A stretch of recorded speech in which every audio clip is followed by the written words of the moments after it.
Samantala, inaasahang mas magiging malapit pa sa buwan, mga bituin, constellations at iba pang celestial bodies ang ating mga kababayan sa Visayas at kahit sa Mindanao.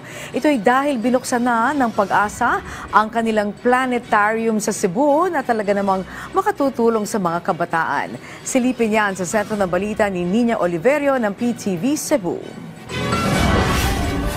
Now let us see what planet or planets are visible tonight. So we have here Mars. So let us first see what is Mars.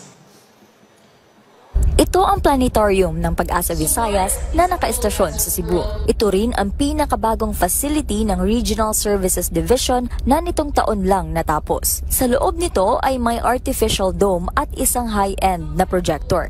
Sa pamamagitan nito, matatanaw ng publiko ang kadalasang nakikita sa kalangitan tuwing gabi, gaya ng buwan, mga bituin at mga constellations. May ilang mga house rules naman na dapat sundin ang mga nais pumunta sa facility. First of all, no eating and drinking inside the dome.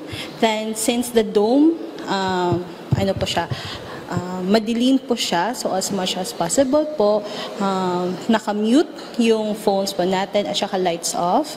And if ever naman po gusto po natin mag-picture taking, meron po, we will give time na mag-picture taking po at the end of the show. May mga lectures na isinagawa kaya magandang karanasan ang naihatid ng planetarium sa mga estudyante mula sa Sultan Kudarat na nagsagawa ng kanilang educational tour sa Cebu.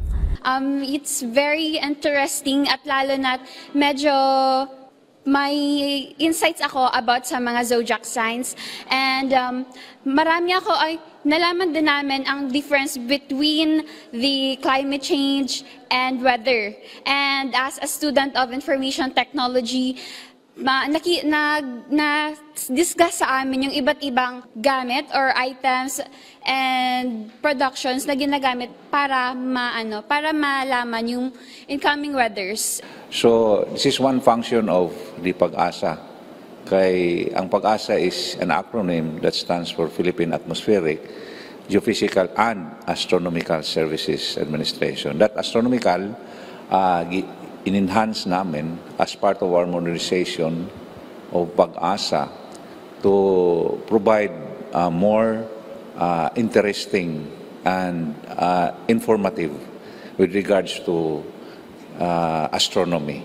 Maliban sa Planetarium Dome, ibinida rin ng Pag-asa Visayas ang kanilang meteorological instruments gaya ng thermograph, barometer, weather balloon at iba pa. Binuksan ng libre sa publiko ang planetarium, bahagi ng selebrasyon sa Regional Science and Technology Week sa Region 7. Nananatiling bukas naman ito sa mga gustong pumunta at kailangan lang nilang mag-register online at magbayad ng 25 pesos per head. Mula sa PTV Cebu, Nina Oliverio para sa Pambansang TV sa Bagong Pilipinas.